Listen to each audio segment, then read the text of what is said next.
Hi, this is Electronics. In this video I will demonstrate how to use the breadboard. Breadboard is a very useful object in electronics, especially designing and testing new circuits.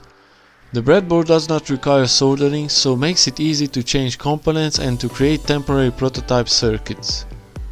The layout of the breadboard. The distance between the holes are 2.54 mm. The components' leads must be pushed inside these holes.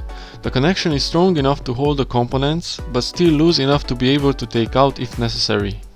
In the middle part the terminal strips are found and these are connected vertically. The components of the circuit are placed in these areas. In the middle part of this area you can find a notch. This notch provides air cooling for the dual inline package ICs. The heat can more easily dissipate from underneath the IC.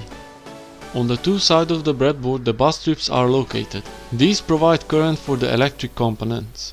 The bus strips are connected horizontally, like this.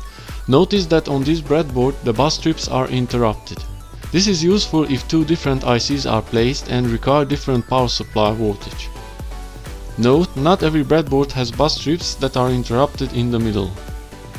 Other objects that may be helpful in constructing test circuits are jumper wires, precision forceps to place small components and pins. When potentiometer has to be used at a circuit, I recommend using trimmer potentiometer.